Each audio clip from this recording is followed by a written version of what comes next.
आज हम लोग क्लॉज के बारे में जानेंगे। क्लॉज क्लॉज क्या होता है? आपको एक वर्ड होता है, जैसे आपको नाउन एक वर्ड है तो नाउन हुआ, और उसमें यदि आपको कई एक वर्ड रहते हैं लेकिन उसमें सब्जेक्ट और आपको वर्ब नहीं रहता, उसको बोलते हैं हम लोग फ्रेज।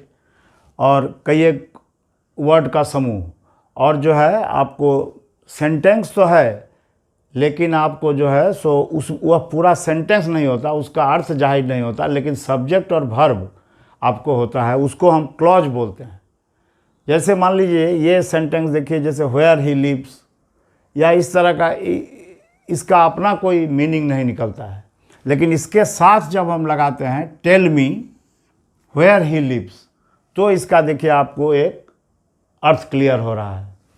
तो इसलिए हम यहाँ क्लॉज हम देख रहे हैं क्या है, कोई ये सबऑर्डिनेट क्लॉज भी होता है, कोऑर्डिनेट क्लॉज भी होता है। हम लोग जानते हैं कॉम्प्लेक्स सेंटेंस जो बनता है वो सबऑर्डिनेट क्लॉज से और कोऑर्डिनेट कंजंक्शन से आपको बनता है जो है कंपाउंड सेंटेंस, जो हम लोग पहले चर्चा कर चुके हैं। और सिंपल सेंटेंस हम लोग जानते हैं जिसमें एक फाइनाइट वर्ब होता है और सब्जेक्ट होता है, एक फाइनाइट वर्ब आपको होगा, उसमें क्या होता है। और इसमें लेकिन देखिए आपको वर्ब जो है सो दो भी हो सकता है, दो एक से ज़्यादा, है ना।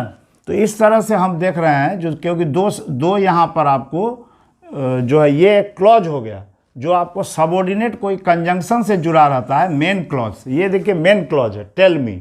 अब देखिए हम बता रहे हैं where he lives, tell me. तो अब देखिए ये जो है तीन तरह के होते हैं, noun clause, adjective clause, adverbial clause. Clause जो आपको नाउन का काम करता है वो नाउन क्लॉज, जो एडजेक्टिव का काम करता है वो एडजेक्टिव क्लॉज, और जो एडवर्ब का काम करता है वो एडवर्बियल क्लॉज। तो हम लोग जानते हैं नाउन का डेफिनेशन। यहाँ देखिए इसमें क्या हो रहा है, जैसे tell me where he lives. अब यहाँ देखिए नाउन हम लोग जानते हैं या तो सब्जेक्ट होगा या आपको ऑब्जेक्ट का काम करेगा। सब्जेक्ट और ऑब्जेक्ट का काम करता है आपको नाउन, और वही आपको जो है कॉम्प्लीमेंट भी हो सकता है। तो इस तरह से, या कोई प्रीपोजिशन का ऑब्जेक्ट हो सकता है। तो इस तरह से हम लोग नाउन क्लॉज को, जैसे देखिए यहाँ एक सेंटेंस देखिए, tell me where he lives. तो अब देखिए टेल मी, इस पूरे को हम लोग इस तरह भी लिख सकते हैं, टेल मी इट, मतलब हमें ये बताइए। टेल मी इट, इट के जगह पर, ये पूरा ऑब्जेक्ट के जगह पर यहाँ पर आ गया व्हेयर ही लिव्स। अब देखिए यहीं यदि आप इस वर्ब से आप प्रश्न करते हैं व्हाट से, जो प्रश्न निकल कर आता है टेल मी व्हाट, तो व्हेयर ही लिव्स। तो इस तरह जो व्हाट से प्रश्न करते हैं और निकल करके जो आता है वो कौन क्लॉज होता है? आपको नाउन क्लॉज होता है। वो क्या होता है आपको? Noun clause. नाउन क्लॉज आपको जो है सो या तो ऑब्जेक्ट का काम करेगा या सब्जेक्ट, कंप्लीमेंट, इस तरह का। देखिए यहाँ ऑब्जेक्ट का काम करता है। अब यही यदि हम यह भी बोल सकते हैं जो where he lives is not known to me. अब देखिए सब्जेक्ट हो गया, where he lives is not known to me, is not known to me. अब देखिए यहाँ पर क्या हो गया, यहाँ पर ये जो है ये पूरा एक इट का काम कर रहा है, it is not known to me. तो what is not known to me, verb से जब प्रश्न कीजिएगा तो क्या होगा, उत्तर निकल के आता है व्हेयर ही लिव्स। अब लेकिन ये सब्जेक्ट बन गया, ये सब्जेक्ट का काम कर रहा है, ये नाउन क्लॉज है। ये देखिए यहाँ पर ये ऑब्जेक्ट का काम कर रहा है और यहाँ ये आपको सब्जेक्ट का काम कर रहा है। इसलिए ये सब्जेक्ट और ऑब्जेक्ट दोनों, ये नाउन क्लॉज हो गया, आपको नाउन का काम कर रहा है, ये पूरा नाउन का काम कर रहा है। नाउन या प्रोनाउन, जो आप इट प्रोनाउन है तो नाउन के बदले में जाते हैं, नाउन का ही काम कर रहा है एक तरह से। तो अब देखिए यहाँ पर फिर दूसरा देखिए एडजेक्टिव क्लॉज किसको कहते हैं। हमने एक वीडियो बना दिया आपको बढ़िया से, उसमें समझा दिया, लेकिन यहाँ पर एक आप देख लीजिए एक ओवरव्यू। जैसे टेल मी द प्लेस। अब देखिए ये जो व्हेयर ही लिव्स है, ये जो सबऑर्डिनेट कंजंक्शन है व्हेयर, ये रिलेट कर रहा है आपको द प्लेस से। इसका मतलब है टेल मी द प्लेस, मुझे वो जगह बताइए जहाँ वह रहता है। अब देखिए वो जगह के बारे में बता रहा है, ये पूरा सेंटेंस ये जगह के बारे में बता रहा है।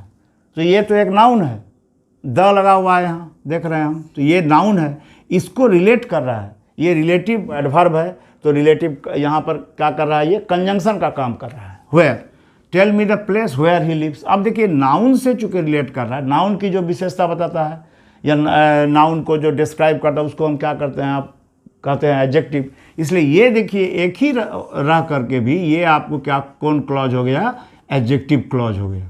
ये आपको क्या क्लॉज हो गया, एडजेक्टिव क्लॉज। ये ऊपर वाला देखिए एक ही चीज़ है, where he lives, where he lives, लेकिन देखिए ये नाउन क्लॉज, ये एडजेक्टिव क्लॉज है। कहा है कि ये वेयर आपको प्लेस से रिलेट कर रहा है, और यहाँ पर देखिए वेयर ही लिव्स ये क्या कर रहा है, tell me, tell me, tell what. हर समय आप नाउन क्लॉज खोजने का तरीका है, उसके आगे जो प्रिंसिपल क्लॉज होगा उसके वर्ब से आप प्रश्न कीजिएगा व्हाट से, जो निकल करके आता है वही आपको नाउन क्लॉज होता है। अब देखिए यहाँ देखिए ये एक sentence, I shall go where he lives. अब देखिए आई शैल गो, अब देखिए ये इसमें भी वेयर ही लिव्स है, लेकिन ये क्या है, आई शैल गो। तो गो को आप वेयर से प्रश्न कर रहे हैं, आई शैल गो वेयर, तो वेयर ही लिव्स, जहां वह रहता है वहां मैं जाऊंगा। तो अब ये देखिए यदि आप जानते हैं, जो आप हाउ से प्रश्न कीजिए, और क्या होता है आपको वेयर से प्रश्न कीजिए, या आपको क्या कहते हैं व्हेन से प्रश्न कीजिए, और आपको हाउ मच है ना, हाउ मच इस तरह भी हो सकता है, वेयर, व्हेन। तो इस तरह से जब भी आप इसमें प्रश्न कीजिएगा तो ये क्या होता है, आपको एडवर्ब होता है। यदि आप वर्ब से हाउ से प्रश्न करते हैं तो मैनर हो जाता है। How does she sing, she sings beautifully. ये देखिए वर्ड निकल करके आया, तो एक वर्ड निकल करके आया तो क्या हो गया आपको, ये एडवर्ब हो गया। और इन ए ब्यूटीफुल मैनर, ये वर्ड का समूह है, तो ये क्या हो गया आपको, एक एडवर्बियल, आपको एडवर्बियल हो गया, या इसको आप कह सकते हैं आपको एडवर्बियल फ्रेज हो गया। तो इस तरह से अब यहाँ देखिए क्या निकल कर आ रहा है, गो से जब वेयर से प्रश्न कर रहे हैं तो एक ये क्लॉज निकल के आ रहा है, आई shall go where he lives. तो ये आपको क्या हो गया, यदि आप वर्ब से इस तरह प्रश्न करते हैं, वेयर से, व्हेन से, व्हेन विल यू कम, तो I will come in the evening. अब देखिए पूरा इन द इवनिंग क्या हो गया आपको, एक एडवर्ब की तरह काम कर रहा है। तो ये एडवर्बियल भी कहिए, या इसको इस तरह से कह सकते हैं। तो इस तरह से वेयर, जैसे where do you live, I live in India. अब इन इंडिया क्या हो गया आपको, एडवर्ब हो गया, लेकिन वो दो वर्ड है इसलिए आपको उसमें प्रीपोजिशन लग करके वो नाउन क्या हो गया आपको, एडवर्ब का काम कर रहा है। लेकिन आई लिव हियर, यहाँ पर हम रहते हैं, तो ये वेयर का प्रश्न से उत्तर जब आया हियर, तो वो भी आपको एडवर्ब है। तो वो एडवर्ब है, एडवर्बियल फ्रेज होता है, कई मैंने जो है सो वर्ड का समूह होता है फ्रेज, लेकिन उसमें कोई सब्जेक्ट और वर्ब नहीं होता। लेकिन इसमें देखिए सब्जेक्ट और वर्ब है, ये देखिए एक सब्जेक्ट है, ये देखिए एक वर्ब है। जो सब्जेक्ट और वर्ब होगा तभी ही क्या होगा आपको, क्लॉज होगा। लेकिन उसका आपको वेयर ही लिव्स, इसका क्लियर नहीं हो रहा है अर्थ, इसलिए जो है इसके आगे हमको कुछ लगाना पड़ेगा। प्रिंसिपल क्लॉज के साथ जब हम लगा दिया आई shall go where he lives, तो मैं जाऊंगा जहां वह रहता है। तो इस तरह से आपको ये जो है सो एडवर्बियल क्लॉज हो गया। अब देखिए यही एडवर्बियल क्लॉज आपको कई एक तरह के होते हैं, जैसे adverbial clause of time. Adverbial clause of time के लिए आप सबऑर्डिनेट कंजंक्शन, देखिए सबऑर्डिनेट कोई ना कोई कंजंक्शन रहेगा। जैसे यहाँ देखिए वेयर क्या है, सबऑर्डिनेट कंजंक्शन है। तो सबऑर्डिनेट कंजंक्शन क्या होगा, when, while, where, before, after, ये टाइम बताता है। अब जैसे टिल, अनटिल, ये भी टाइम बताता है। जैसे you came when he was there, तुम आए जब वो वहाँ था, तो व्हेन से देखिए ये व्हेन है, तो ये जो है रिलेटिव है आपको एक, आपको जो है ये किस तरह का एडवर्बियल, ये एडवर्बियल क्लॉज हो गया, एडवर्बियल क्लॉज ऑफ टाइम। कहा कि यहाँ क्या है, you came when he was there, तो व्हेन जब समय का बोध करा रहा है। जैसे wait until he comes, wait कीजिए तब तक जब तक मैं आता हूँ। तो यहाँ भी देखिए अंटिल आपको क्या होगा, अंटिल से लेकर ये पूरा जो है सो जो क्लॉज हो गया। तो यहाँ देखिए सब्जेक्ट भी है और ये आपको वर्ब भी है, लेकिन अंटिल ही कम्स का कोई मीनिंग नहीं निकलता है जब तक नहीं उसको आप जोड़ देते हैं। जैसे वेट, वेट का मतलब ये कोई भी एक आपको कैसा है, यू वेट, इसका मतलब हुआ ये इंपरेटिव सेंटेंस है, और हम लोग जानते हैं कि इंपरेटिव सेंटेंस में आपको यू ही उसका सब्जेक्ट होता है। जैसे he came after I had left, he came after I had left, मैं छोड़ चुका था तो वहाँ से जा चुका था, after I had left he केम, तो ही केम समय बता रहा है आफ्टर। तो ये भी आपको जो है सो यहाँ से आफ्टर आई हैड लेफ्ट क्या हो गया, आपको एक एडवर्बियल क्लॉज ऑफ टाइम हो गया। अब देखिए adverbial clause of place, place शुरू होगा आपको किसे, वेयर से, वेयर एवर से। ये दोनों से, जैसे स्टे वेयर यू आर, जैसे स्टे वेयर यू आर, जैसे आई shall go where he lives. तो ये वेयर से जो स्टार्ट हुआ आपको, वेयर जो सबऑर्डिनेट कंजंक्शन लग करके, उसको हम क्या बोलते हैं, एडवर्बियल क्लॉज ऑफ प्लेस। तो जैसे उसके बाद हो गया आपको adverb clause of reason. Reason का मतलब होता है जैसे कारण, जैसे बिकॉज, एज, सिंस। जैसे as I am ill I will not be able to go to school. इस तरह से कारण बता रहे हैं, एज ही इज इल। जैसे Ram cannot go because he is ill, आगे या पीछे ऐसे भी हो सकता है। तो आगे जब होता है जैसे एज ही इज इल दे करके आपको एक कॉमा देना पड़ेगा, ये याद रखिएगा रीजन में, as he is ill he is unable to come. अब देखिए since Ram is ill, comma दे करके इस सिंस में लगा सकते हैं। As he is rich he can buy justice. तो एज ही इज रिच ये दे करके आपको कॉमा देना पड़ेगा। तो ये क्या बता रहा है, कोई कारण बता रहा है, कोई रीज़न, कॉज। अब देखिए मैनर, मैनर भी बताता है, लेकिन मैनर जो लगा हुआ जो आपको एडवर्बियल क्लॉज होगा, मैनर बताने वाला तरीका, वो एज से शुरू होगा या एज इफ से। जैसे ट्रैवल एज यू लाइक, जैसा आप चाहिए, तरीका बता रहा है, मैनर बता रहा है। ट्रैवल वैसे कीजिए जैसे आप चाहते हैं। It happened as he expected, यह वैसा ही हुआ जैसा आप चाहते थे। तो जैसा आप चाहते थे मैनर हो गया आपको। जैसे ही रन्स क्विकली, क्विकली एक मैनर का वर्ड है। यहाँ पर देखिए एज आपको जो है, एज से लेकर ये पूरा क्या हो गया आपको, एक ये क्लॉज हो गया जो एडवर्बियल क्लॉज हुआ। He did as he was told, जैसा वह किया जैसा उसे बोला गया था। He looks as if he is my brother. तो यहाँ पर क्या है आपको, जैसे ही लुक्स, वो लाइक का बोध करा रहा है, जो हुआ जो है मेरे भाई के तरह देखने में।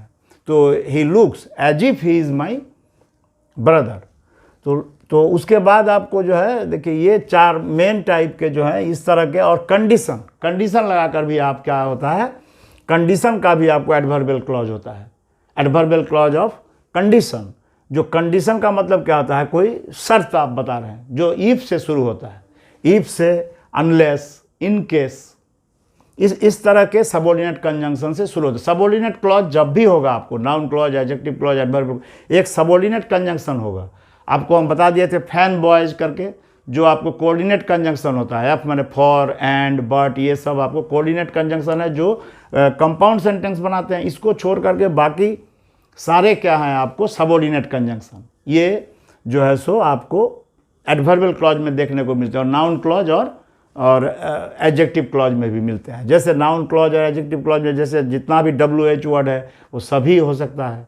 और दैट भी जो है आपको वो भी एक कंजंक्शन है, वो भी आपको नाउन क्लॉज और एडजेक्टिव क्लॉज में होता है। लेकिन उसको छोड़ करके बाकी सारे सबऑर्डिनेट कंजंक्शन से बनते हैं कौन, क्लॉज, एडवर्बियल क्लॉज। इसको याद रखिएगा। इसका मतलब है सबऑर्डिनेट कंजंक्शन आपको याद रखना पड़ेगा कैसे क्या होता है। जैसे if, come if you want to, आप आइए यदि आप चाहते हैं। तो इफ़ से देखिए यहाँ पर इफ़ हो गया आपको, इफ़ से।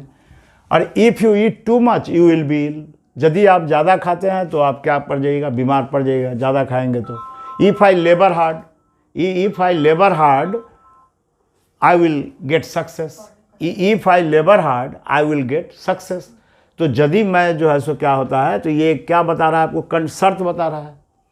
तो इफ़ आई लेबर हार्ड, तो इस तरह से आपको कंडीशन जो बताए, शर्त बताए, जैसे अनलेस है ना, इन केस, इस तरह के सबऑर्डिनेट कंजंक्शन होते हैं इसमें। पर्पस, और आप देखिए कंडीशन भी 2-3 तरह का हम लोग जानते हैं। कंडीशनल सेंटेंस जो होता है, इसको भी आप याद रखिएगा। कंडीशनल सेंटेंस कैसे, जैसे आप प्रेजेंट इंडेफिनिट दीजिएगा और उसके बाद आपको जो है फ्यूचर इंडेफिनिट। जैसे कि यदि बारिश होती है तो मैं नहीं जाऊंगा बाहर, तो if it rains I will not go, ये ओपन कंडीशन है, ओपन शर्त है। यदि बारिश होगी तो मैं नहीं जाऊंगा, यदि बारिश नहीं हुआ तो मैंने जो हम जा भी सकते हैं। तो ओपन कंडीशन होगा। फिर अनफुलफिल्ड कंडीशन भी होता है, जैसे if you had studied you would have succeeded, यदि आप पढ़े होते तो आप सफल हुए होते। मतलब कहने का मतलब ये जो है सो हुआ नहीं, अनफुलफिल्ड कंडीशन है, ये जो हुआ नहीं, आप पढ़े नहीं, सफल भी नहीं हुए।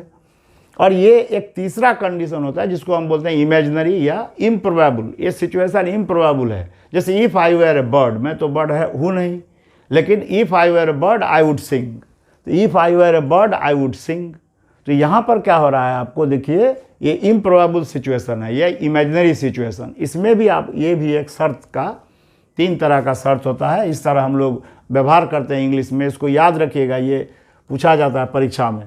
ऐसे नहीं कि if it will rain I will not go to. Hindi में जैसे क्या बोलते हैं, यदि बारिश होगी तो मैं नहीं जाऊंगा। दोनों तरफ आपको गा गेगी लगाकर बोलते हैं, लेकिन इंग्लिश में ऐसा नहीं होता। पहला आपको प्रेजेंट इंडेफिनिट लगाना पड़ेगा। If it rains I will not go to school, if it rains I will not go out. इस तरह से इसको ओपन कंडीशन बोलते हैं। अच्छा, अब देखिए पर्पस, उद्देश्य। उद्देश्य से भी आपको जो है, उद्देश्य का जो होता है तो एडवर्बियल क्लॉज ऑफ पर्पस, उद्देश्य बोध कराते हैं। जैसे दैट, लेस्ट, ये सब कंजंक्शन आपको सबऑर्डिनेट कंजंक्शन लगा रहता है। इन ऑर्डर दैट, जैसे we eat that we may live, हम लोग खाते हैं ताकि हम जिंदा रह सकें। तो ये जो है दैट लग करके आपको पर्पस बता रहा है, उद्देश्य बता रहा है। क्यों खाते हैं, उद्देश्य क्या है हम लोग को, जीना। We read in order that we may learn, हम लोग पढ़ते हैं ताकि हम क्या करें, सीख सकें। तो इस तरह इन ऑर्डर दैट या दैट भी लगा सकते हैं यहाँ खाली। फिर जैसे कि मान लीजिए आपको labour hard लेस्ट you should fail, ये लेस्ट वर्ड याद रखिएगा, बहुत इंपॉर्टेंट वर्ड है, नेगेटिव सेंस कन्वे करता है। जो लेबर हार्ड मैंने आप काफ़ी परिश्रम कीजिए, ऐसा ना हो कि आप फेल कर जाओ, ऐसा ना हो कि तुम फेल कर जाओ। Labour hard लेस्ट you should fail. अब देखिए यहाँ पर लेकिन नेगेटिव, ये जो है नेगेटिव आपको पर्पस बता रहा है। लेस्ट you should fail, लेस्ट you fall, walk slowly, लेस्ट you should fall, मैंने धीरे चलिए आप गिर न जाएं, ऐसा जो है। तो उसके बाद एक होता है डिग्री या तुलना या कंपैरिजन। जैसे हम जानते हैं एज से, या सो एज से, या देन। सबसे हम लोग इम्पॉर्टेंट चीज़ ये जानते हैं, इस पर बहुत सारा एरर पूछा जाता है। देन, जैसे I am as tall as you are, ये तुलना हो रहा है, जैसे कि मैं उतना ही लंबा हूँ जितना तुम हो। तो एज के बीच में आपको एडजेक्टिव दे दिए हम, as tall as. He is not so strong as his friend is. अब देखिए नॉट जब लगा रहेगा आपको तो उसमें सो स्ट्रॉन्ग एज लगाइए, एज स्ट्रॉन्ग एज नहीं लगाइए। तो he is not so strong as his friend is, इस तरह से। अब देखिए जैसे इसको हम छोड़ देते हैं, मैंने जैसे ही इज बेटर देन, जैसे I know you better than he, इसका मतलब क्या है, I know you better than he does, वह जो जानता है उससे ज़्यादा जानता है। तो ये छुपा रहता है, लेकिन इसके बाद आपको देन के बाद आपको ही लगाना पड़ता है, क्योंकि ये जो है देन एक कंजंक्शन है, सबऑर्डिनेट कंजंक्शन, और इसके बाद पूरा सेंटेंस है यहाँ, ही डज। लेकिन हम लोग इसको छोटा थोड़ा सा ही लिख देते हैं। जैसे ही इज वाइजर देन मी लिखते हैं हम तो गलत हो जाएगा।